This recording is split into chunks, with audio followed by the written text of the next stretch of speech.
Bismillahirrahmanirrahim. Assalamu alaikum students. My name is Muhammad Usman Salim. I am from UGI Chemistry Department. Solids वाला portion बेटे हमने start किया था. Important है paper point of view से. अगर आप प्रीवियस पेपर देखें तो उसमें ज़्यादातर जो लॉन्ग क्वेश्चन पूछे गए हैं वो सॉलिड्स वाले पोर्शन से ही पूछे गए हैं. इट मीन्स कि इम्पॉर्टेंट है, आपने इसे जो है वो प्रिपेयर करना है अच्छे तरीके से. तो स्टार्ट करते हैं जी आज का लेक्चर. लेकिन उससे पहले प्रीवियस हमने सॉलिड स्टार्ट किया था, टाइप्स डिस्कस की, प्रॉपर्टीज़ हम डिस्कस कर रहे थे. प्रॉपर्टीज़ में सिर्फ ज्योमेट्रिकल शेप को डिस्कस किया था. नेक्स्ट आगे हम आज नेक्स्ट जो प्रॉपर्टी है दैट इज़ मेल्टिंग पॉइंट, और मेल्टिंग पॉइंट से हम आज स्टार्ट करेंगे. तो स्टार्ट करते हैं जी. प्रॉपर्टीज़ में सेकंड प्रॉपर्टी है melting point.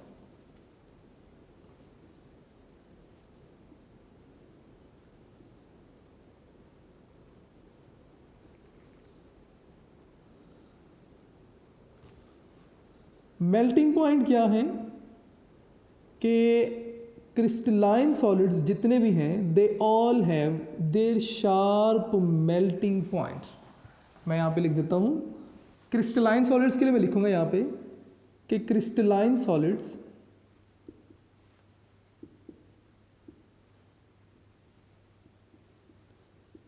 Have sharp melting point.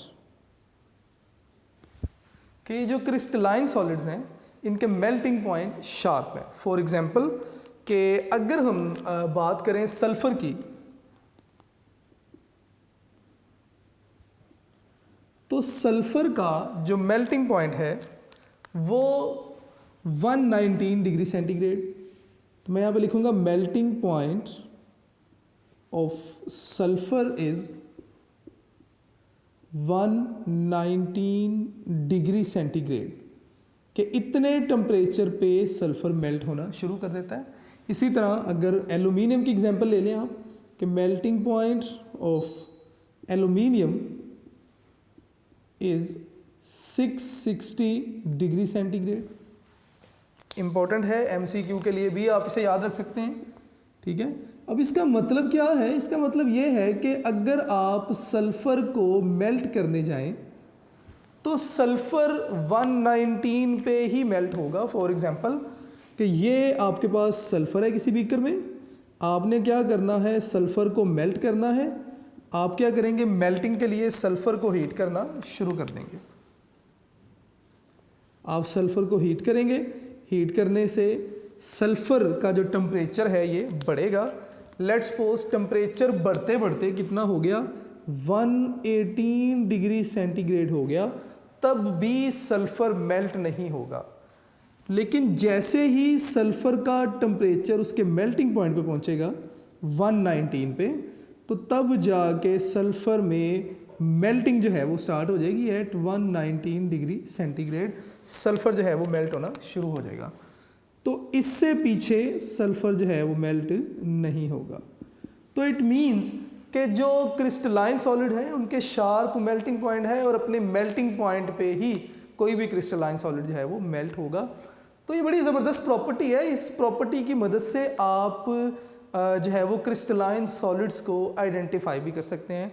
कि अगर आपके पास कोई एलिमेंटल सॉलिड है या कोई मॉलिक्यूलर सॉलिड है, अगर आपको उसके मेल्टिंग पॉइंट का पता है, आपने रिकग्नाइज करना है कि क्या ये सॉलिड, अगर आप सल्फ़र डिस्कस कर रहे हैं तो क्या ये सॉलिड सल्फ़र है या नहीं, तो आप हीट करना शुरू करें. अगर सल्फ़र के मेल्टिंग पॉइंट पे ही सॉलिड हीट करना मेल्ट होना शुरू होगा तो इट मीन्स कि ये क्या है, सल्फ़र ही है. तो इसका मतलब मैं ये भी लिख सकता हूँ कि दिस प्रॉपर्टी, कौन सी प्रॉपर्टी बेटे, ये melting point, this property is used to identify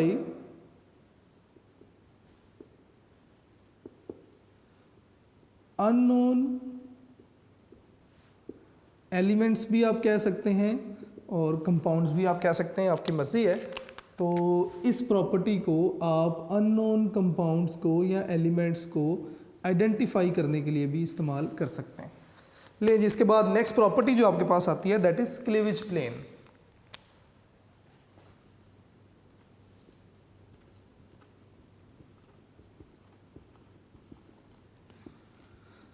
cleavage planes है जी। क्रिस्टलाइन सॉलिड्स को जब हम कट करने जाते हैं या ब्रेक करने जाते हैं तो we can do the breaking along a specific plane called cleavage plane. मैं पहले यहाँ पे लिख देता हूँ, उसके बाद इसकी डिस्कशन को भी देखते हैं। क्रिस्टलाइन सॉलिड्स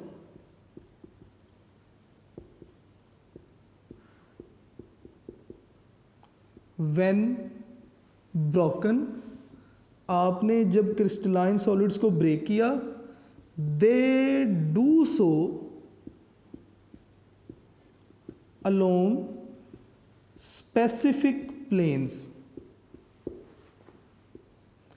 तो इनकी जो ब्रेकिंग है वो स्पेसिफिक प्लेन्स के जो है वो अलोंग होती है, और इन प्लेन्स को हम क्या कहते हैं, कॉल्ड क्लीवेज प्लेन। और इन प्लेन्स को आप क्लीवेज प्लेन का नाम देते हैं। अलोंग स्पेसिफिक प्लेन, क्या चीज़ अलोंग स्पेसिफिक प्लेन हो रही है, ब्रेकिंग। तो इन स्पेसिफिक प्लेन्स को आप क्या नाम देंगे, क्लीवेज प्लेन्स का नाम देंगे। ये जो क्लीवेज प्लेन है, ये अगर एक सॉलिड में एक से ज़्यादा क्लीवेज प्लेन हो सकते हैं। अगर आप स्पेसिफिक किसी सॉलिड को डिस्कस कर रहे हैं, फॉर एग्जांपल माइका को या डायमंड को आपने ब्रेक करना है, तो एक सॉलिड को ब्रेक करने के लिए एक से ज़्यादा प्लेन हो सकते हैं, और ये जो प्लेन है ये एक दूसरे के ऊपर इंक्लाइंड होते हैं एट सम स्पेसिफिक एंगल। सबसे पहले तो क्लीवेज है क्या, इसकी बड़ी कॉमन एग्जांपल देखते हैं कि आपने वो एक बिस्किट जो है वो ज़रूर मार्केट से लिया होगा, क्रीम डबल बिस्किट होते हैं। अगर आप उसे ब्रेक करने जाएं तो उनका एक स्पेसिफिक प्लेन है। आप उन बिस्किट्स को सेंटर से अगर ब्रेक करना जाएं तो बड़ा इजीली एक प्लेन के अकॉर्डिंगली आप उन्हें ब्रेक करके अलग कर सकते हैं। तो लेट्स से कि ये बिस्किट का, डबल रोल बिस्किट का ये क्या था, क्लीवेज प्लेन था। इसी तरह आइस, बर्फ़ अगर आप लेने जाएं मार्केट से तो आप देखते हैं कि बर्फ़ जो है वो उसके पीसेस करने के लिए पहले उसका एक स्पेसिफिक क्लीवेज प्लेन बनाता है with the help of that knife. तो क्लीवेज प्लेन बनाने के बाद वो एक बार ही हिट करता है और जो आइस है वो एक उसी स्पेसिफिक प्लेन से सेपरेट हो जाती है। तो इट मीन्स कि वो आइस का क्या था, क्लीवेज प्लेन था। इसी तरह डायमंड को जब ब्रेक किया जाता है तो डायमंड को काटने के लिए जो माहिर जो लोग हैं उसी फील्ड के, उन्हें पता होता है कि डायमंड को आप किस एंगल पे, किस रुख पे, किस प्लेन पे आप उसे कट कर सकते हैं, और वो प्लेन जहाँ पे डायमंड को आप कट करेंगे वो डायमंड का क्लीवेज प्लेन कहलाएगा। अब फ़र्क क्या है अमॉर्फस और क्रिस्टलाइन सॉलिड में, इसको भी देख लेते हैं। लेट्स से ये मेरे पास कोई पीस ऑफ क्रिस्टलाइन सॉलिड है। मैं क्या कर रहा हूँ जी, मैं इस पीस ऑफ क्रिस्टलाइन सॉलिड को इस स्पेसिफिक प्लेन के अकॉर्डिंग कट कर रहा हूँ। तो जब मैं इसे कट करूँगा तो ये जो मेरे पास क्रिस्टलाइन सॉलिड है, सॉरी, इसको जब मैं कट करूँगा तो इसका ये कटेड पोर्शन जो है वो सेपरेट हो जाएगा, और जो आपने पोर्शन कट किया वो अलहदा हो गया। मैं यहाँ पे डायग्राम को इस तरह लिख देता हूँ। ले जी, ये पोर्शन जो आपने कट किया वो क्या हो गया जी, सेपरेट हो गया। तो अगर जहाँ से आपने कट किया, अगर आप उस सरफेस को देखेंगे तो सरफेस बिल्कुल यहाँ से क्या होगी, स्मूथ होगी। तो आपने एक स्पेसिफिक प्लेन के अकॉर्डिंगली सरफेस को क्या किया, कट किया। दूसरी तरफ अगर अमॉर्फस सॉलिड के लिए मैं यही कटिंग करने जाता तो अमॉर्फस सॉलिड कट करने के बाद जो सरफेस थी वो माइट पॉसिबल के यहाँ से रफ होती, क्योंकि जो कटिंग थी वो अमॉर्फस सॉलिड के केस में स्पेसिफिक प्लेन्स मौजूद नहीं है। अब ये स्पेसिफिक प्लेन्स हैं क्यों, ज़रा इसको भी डिस्कस कर लेते हैं। देखिए बेटे, अगर मैं क्रिस्टलाइन सॉलिड्स की बात करूं तो क्रिस्टलाइन सॉलिड में जो पार्टिकल्स हैं उनकी एक रेगुलर अरेंजमेंट है। Let's say it is the arrangement of crystalline solids. मैं सेकंड रो जो है वो रेड से बना देता हूं ताकि आपको बोर्ड पे दो डिफरेंट जो लेयर्स हैं उनमें फ़र्क पता चलता रहे। इसी तरह फिर थर्ड रो में जो है वो ब्लैक से बना दूंगा, और फोर्थ रो को फिर मैं जो है वो रेड से बना देता हूँ। फोर्थ रो अगर आप देखें तो ये आपके पास, लें जी। अब जब आप क्रिस्टलाइन सॉलिड को कट करने जा रहे हैं तो आपने क्रिस्टलाइन सॉलिड को कट करना है अलोंग अ स्पेसिफिक प्लेन। तो लेट से यहाँ से आपने सॉलिड को किसी शार्प नाइफ से कट किया तो ये लेयर सेपरेट हो जाएगी और बाकी जो नीचे वाली लेयर्स हैं वो सेपरेट हो जाएंगी। मैं अब सेम कलर से दिखा रहा हूँ टू सेव द टाइम। तो इसका मतलब ये प्लेन बना क्यों या एग्जिस्ट क्यों किया, ये पार्टिकल्स की अरेंजमेंट की वजह से। दूसरी तरफ अगर हम अमार्फस सॉलिड्स को देखें तो अमार्फस सॉलिड के केस में जो पार्टिकल्स की अरेंजमेंट है वो कोई फिक्स अरेंजमेंट माइट पॉसिबल नहीं है। तो अगर आप देखें तो आप किसी स्पेसिफिक प्लेन से अमार्फस सॉलिड्स को कट नहीं कर सकते। अगर मैं यहाँ से कट करने जाऊँगा तो ये पार्टिकल्स बीच में आ रहे हैं, इसी तरह ये पार्टिकल्स बीच में आएंगे। इट मीन्स के इस केस में पार्टिकल्स की अरेंजमेंट कुछ ऐसी नहीं है कि आप एक स्पेसिफिक प्लेन से अमार्फस सॉलिड को कट कर सकें। तो जब इस तरह आप अमार्फस सॉलिड को कट करेंगे तो दोनों कटेड सरफेस जो हैं वो स्मूथ नहीं होंगे। अब नेक्स्ट मैंने यहाँ पे बात की कि इन्हें स्पेसिफिक प्लेन कहते हैं। These planes are inclined to one another, और एक से ज़्यादा जो हैं वो किसी सॉलिड के क्लीवेज प्लेन हो सकते हैं। मैं यहाँ पे ही हिंट की फॉर्म में लिख दूंगा। क्लीवेज प्लेन को बेटे मैं CL लिखूंगा। तो cleavage planes are inclined to one another at specific angles। Specific angle पे ये एक दूसरे के साथ क्या होंगे, इंक्लाइन होंगे। और दूसरे नंबर पे एक सॉलिड के एक से ज़्यादा क्लीवेज प्लेन हो सकते हैं। मैं यहाँ पे लिख देता हूँ कि one solid may have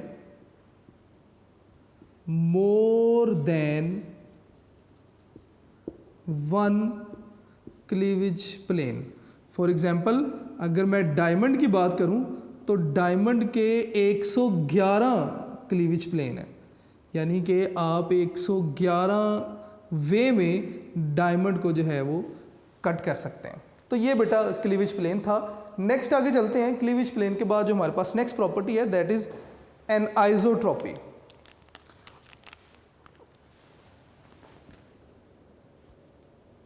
ji next property है जी एनआइसोट्रॉपी।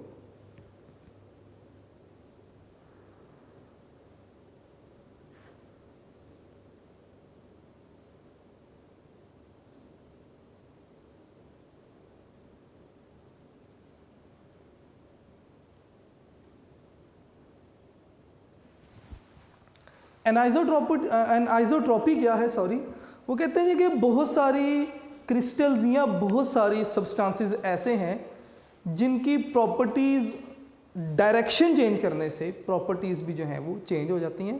तो ऐसी प्रॉपर्टीज़ को हम एनआइसोट्रॉपिक प्रॉपर्टीज़ कहते हैं।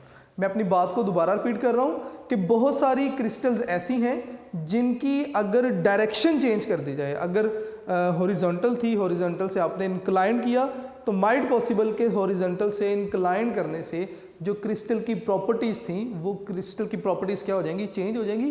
तो ऐसी प्रॉपर्टीज़ जो कि डायरेक्शन पे डिपेंड कर रही हैं, ऐसी प्रॉपर्टीज़ को हम नाम देते हैं जी एनआइसोट्रॉपिक प्रॉपर्टीज़। तो मैं एनआइसोट्रॉपी को कुछ इस तरह यहाँ पे लिख दूंगा कि प्रॉपर्टीज़ ऑफ अ सब्सटेंस या ऑफ अ क्रिस्टल या of a solid, properties of a crystalline solids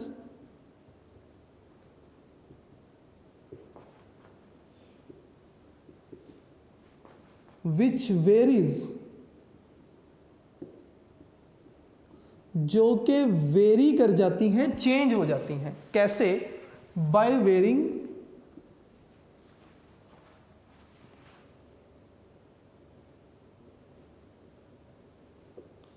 the direction of crystal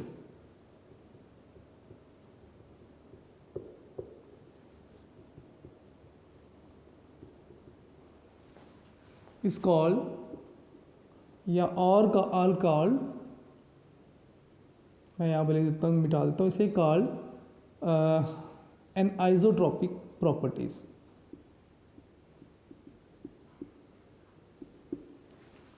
properties और इस फिनोमिना को आप क्या नाम देंगे? फिनोमिना को आप नाम देंगे anisotropy, and phenomena is called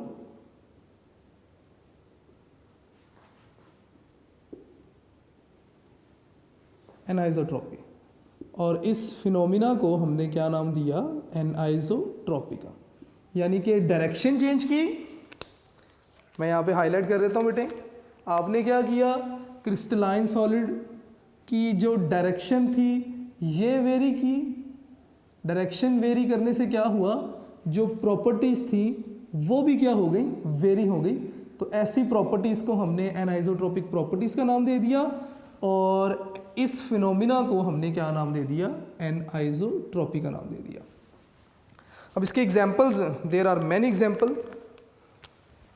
कहते हैं जी कि रिफ्रैक्टिव इंडेक्स है, मैं ज़रा जल्दी जल्दी टॉपिक को कंप्लीट करूंगा। रिफ्रैक्टिव इंडेक्स है,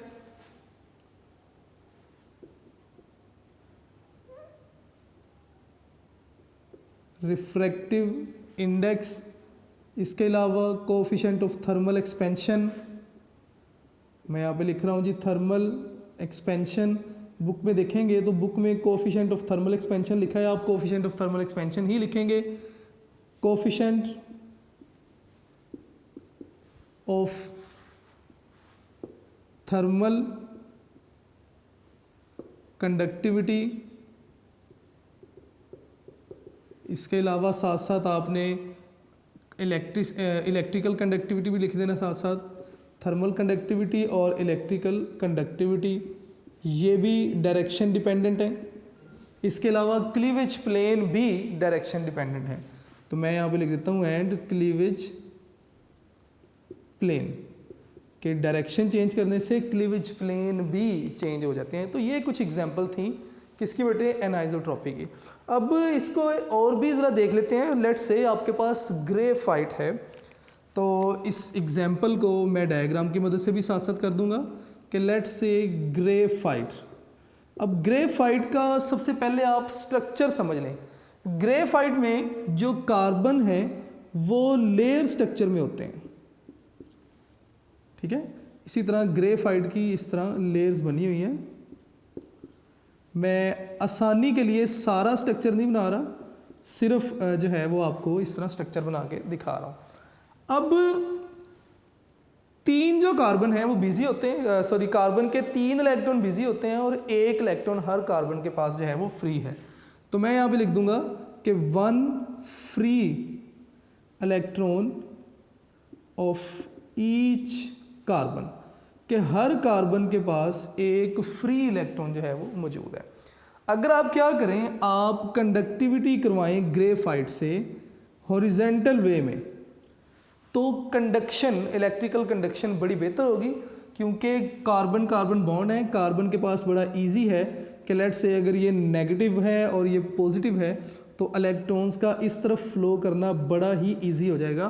तो इसका मतलब अगर आप हॉरिजेंटल वे में कंडक्शन करवाते हैं तो that is an easy way, और अगर आप वर्टिकल वे में कंडक्शन करवाने जा रहे हैं तो वर्टिकल वे में इलेक्ट्रॉन्स के लिए नीचे से ऊपर की तरफ या ऊपर से नीचे की तरफ जंप करके आना कार्बन टू कार्बन थोड़ा सा डिफ़िकल्ट है। तो इसका मतलब कंडक्शन वर्टिकली थोड़ी सी डिफ़िकल्ट है लेकिन हॉरिजेंटली बहुत इजी है। तो इट मीन्स कि ग्रेफाइट जो है वो अच्छा कंडक्टर है कब, अगर करंट हॉरिजेंटली फ्लो कर रहा होगा, और इतना अच्छा कंडक्टर नहीं होगा कब, जब करंट जो है वो वर्टिकली फ्लो कर रहा है। तो मैं यहाँ पे लिख देता हूँ लेट्स से ग्रेफाइट, ये क्या है, good conductor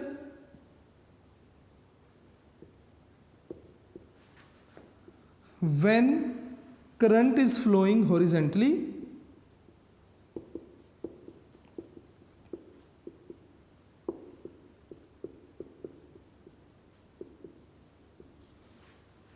as compared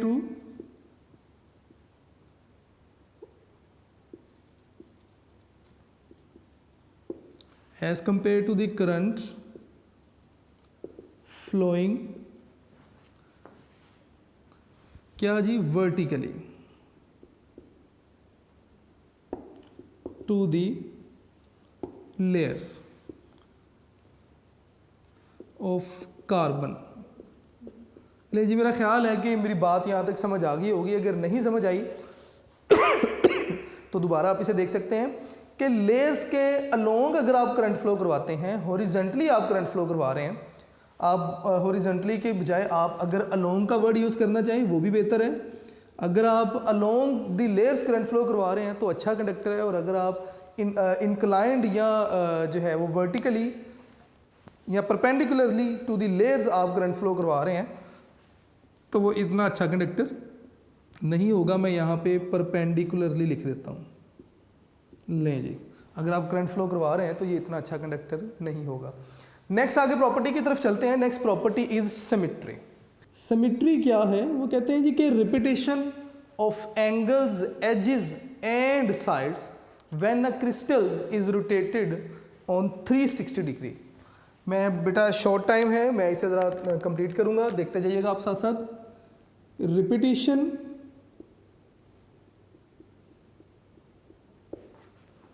of angles, edges or sides if a crystal is rotated along 360 degree is called symmetry. But एक क्रिस्टलाइन सॉलिड में अगर आप किसी क्रिस्टलाइन सॉलिड को 360 के एंगल पर घुमाएं तो 360 एंगल पर घुमाने से उसमें एंगल्स का, एजेस का या साइड्स का रिपीट होना, ये आपके पास सिमेट्री कहलाता है। ठीक है, अब इसके हम डिस्कशन में नहीं जाएंगे। 3 हमारे पास सिमेट्री एलिमेंट्स हैं, उन तीनों सिमेट्री एलिमेंट्स को हम बारी बारी यहाँ पे देखते जाएंगे। तो देर आर 3 सिमेट्री एलिमेंट्स, मैं यहाँ पे लिख रहा हूँ जी 3 सिमेट्री एलिमेंट्स, और वो 3 सिमेट्री एलिमेंट्स कौन कौन से हैं मेरे साथ साथ देखते जाएंगे ज़रा।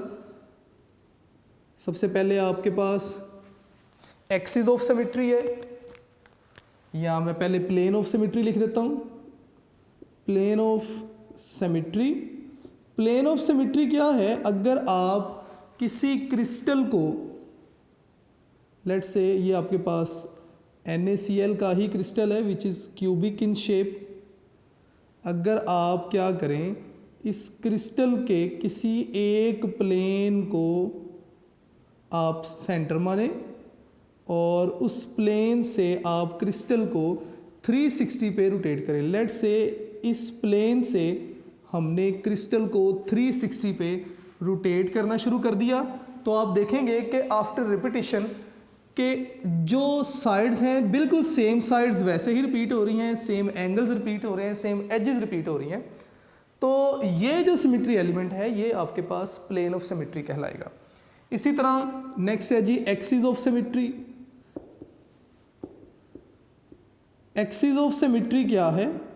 आप कोई भी एक्सिस मान लें, कोई भी इमेजिनरी लाइन आप लगा लें, उस लाइन के अलोंग आप इस क्रिस्टल को घुमाएं 360 पे, आप देखेंगे कि क्रिस्टल को 360 पे रोटेट करने से एंगल्स और साइड जो हैं वो रिपीट हो रही हैं। Last one is centre of symmetry. Centre of symmetry क्या है? ये बिल्कुल जो है वो सेंटर में होगा क्रिस्टल के। आप क्या करेंगे जी, क्रिस्टल के सेंटर से आप पॉइंट को सेंटर ऑफ सिमेट्री मानेंगे। अगर आप वहाँ से क्रिस्टल को किसी भी एंगल पे घुमाएं तो आप देखेंगे कि सेम साइड्स और एंगल्स हैं वो रिपीट हो रहे हैं। एक चीज़ बेटे आपने याद रखनी है, किसी क्रिस्टल में प्लेन ऑफ सिमेट्री और एक्सिस ऑफ सिमेट्री एक से ज़्यादा हो सकते हैं, लेकिन सेंटर ऑफ सिमेट्री हमेशा एक ही होगा। नेक्स्ट आपके पास जो हेडिंग आती है या नेक्स्ट आपके पास प्रॉपर्टी आती है, दैट इज़ आइसोमॉर्फिज्म।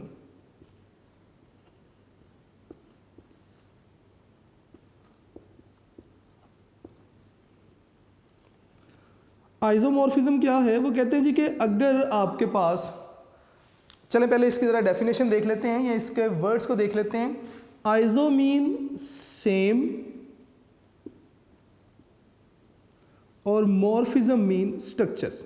बड़ी आसान अगर बात करूं, मॉर्फ्स का मतलब स्ट्रक्चर या मॉर्फिज्म मीन स्ट्रक्चर, यानी कि सेम स्ट्रक्चर होना। अगर आपके पास 2 या 2 से ज़्यादा सब्सटेंसेस सेम क्रिस्टलाइन फॉर्म में एग्जिस्ट करेंगे तो इस फिनोमिना को आप आइसोमॉर्फिज्म का नाम देंगे, और सब्सटेंसेस जो सेम क्रिस्टलाइन फॉर्म में एग्जिस्ट कर रहे हैं उन्हें हम आइसोमॉर्फ्स कहेंगे एक दूसरे के।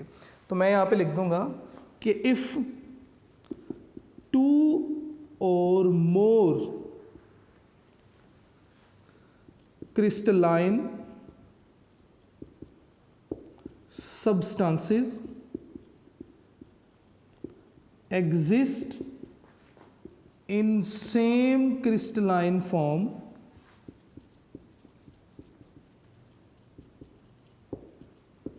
तो इस फिनोमिना को आप क्या नाम देंगे? फिनोमिना कॉल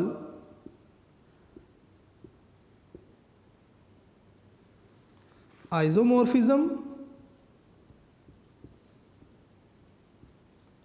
और जो सब्सटेंस जो सेम क्रिस्टलाइन फॉर्म में एग्जिस्ट कर रहे हैं वो क्या कहलाएंगे? आइसोमॉर्फ्स कहलाएंगे।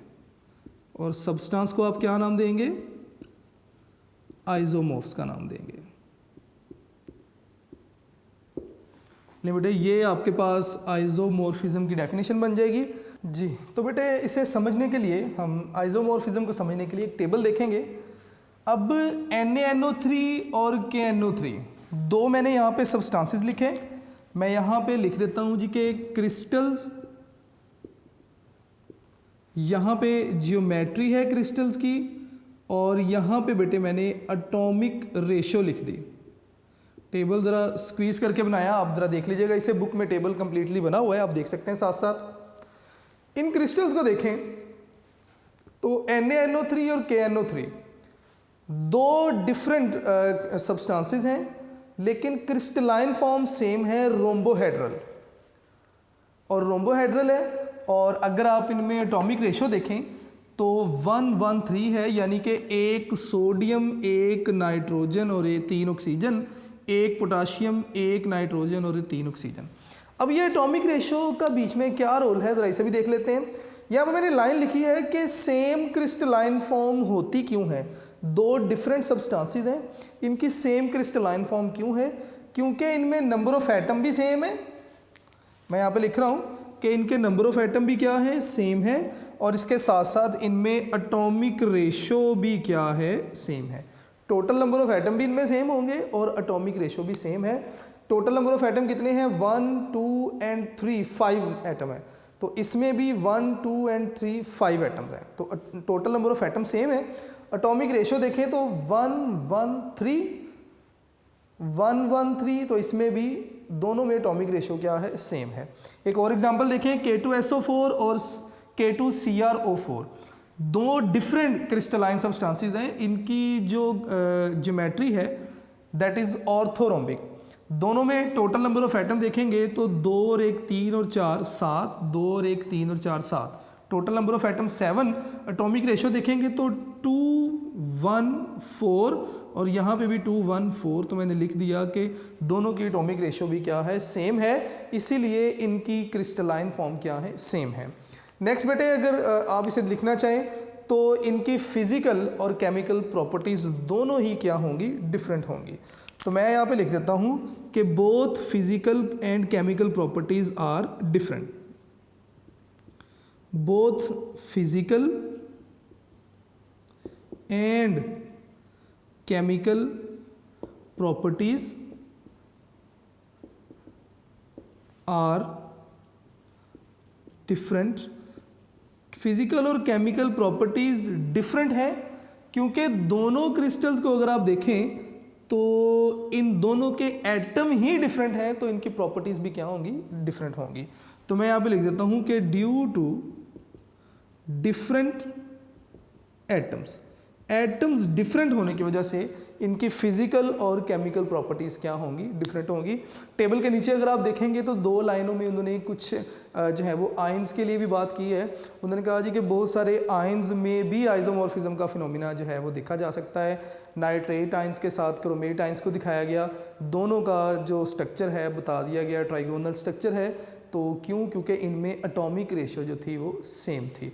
ठीक है, ये जो प्रॉपर्टी है आइसोमॉर्फिज्म की बेटा, ये प्रॉपर्टी आयंस में भी पाई जाती है, एटम्स में भी पाई जाती है और मॉलिक्यूल्स में भी, यानी कि कंपाउंड के लिए भी है, एलिमेंट्स के लिए भी है और आयंस के लिए भी है।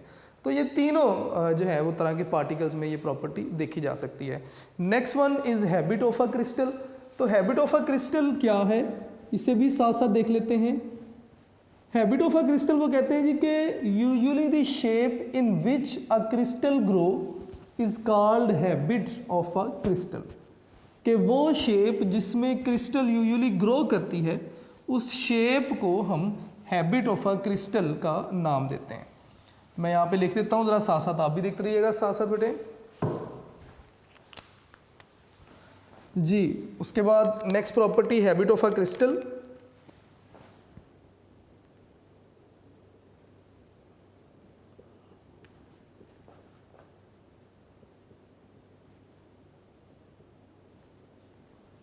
हैबिट ऑफ अ क्रिस्टल क्या है, वो कहते हैं जी कि shape in which a crystal usually grow is called habit of a crystal. Shape in which a crystal usually grow is called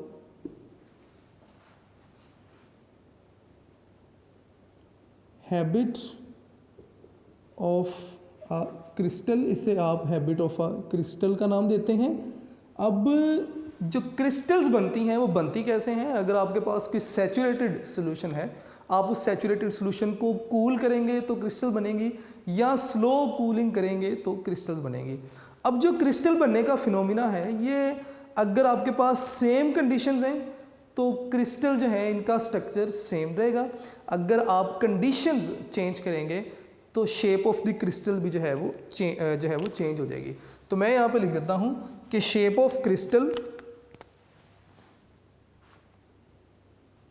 shape of crystal ये क्या होगा, remain same in same condition.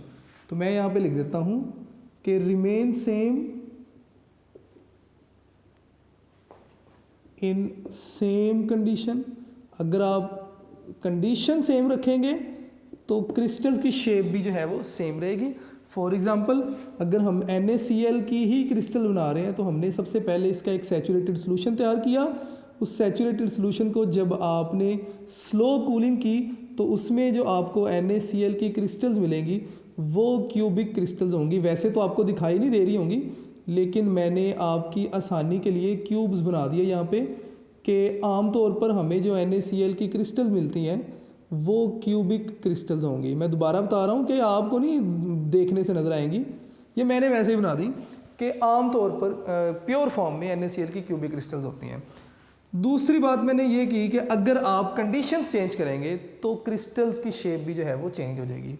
तो मैं यहाँ पे लिख देता हूँ कि इफ़ या शेप ऑफ क्रिस्टल चेंजेस, कि ये चेंज हो जाएगी इफ़ कंडीशंस आर चेंज। अगर आपने कंडीशंस को चेंज किया तो शेप ऑफ क्रिस्टल भी क्या हो जाएगी, चेंज हो जाएगी। इसी तरह अगर आप क्या करते हैं, NaCl का आपके पास सैचुरेटेड सॉल्यूशन था, आपने ऐड कर दिया जी 10% यूरिया, आपने अगर ऐड कर दिया तो अब जो क्रिस्टल्स हैं वो क्यूबिक नहीं होंगी बल्कि नीडल लाइक हो जाएंगी। अगर आप उस सॉल्यूशन को देखेंगे भी तो आपको सॉल्यूशन में नीडल्स, बड़ी बारीक सी नीडल्स जो हैं वो दिखाई दे रही होंगी।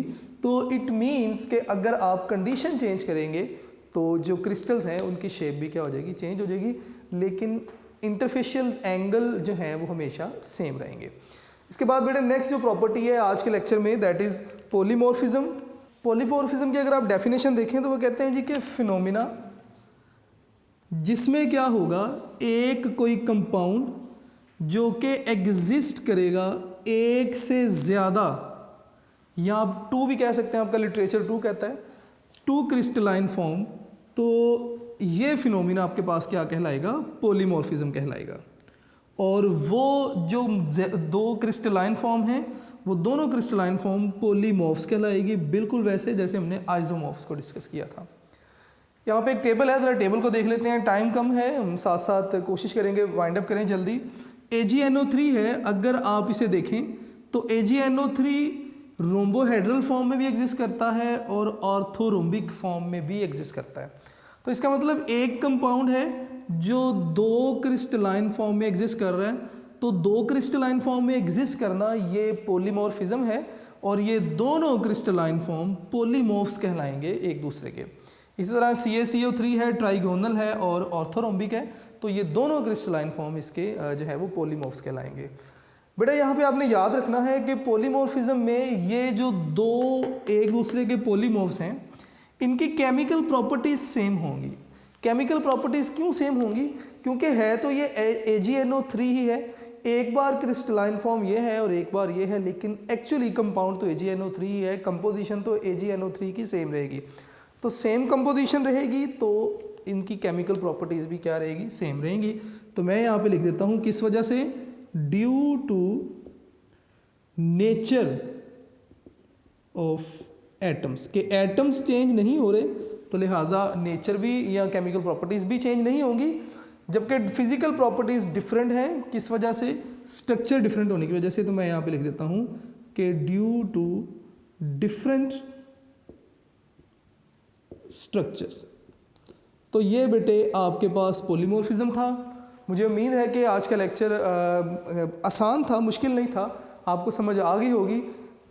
फिर भी अगर कोई प्रॉब्लम हुई आप LMS पे कमेंट कीजिएगा, इंशाल्लाह साथ साथ रिप्लाई करते जाएंगे हम।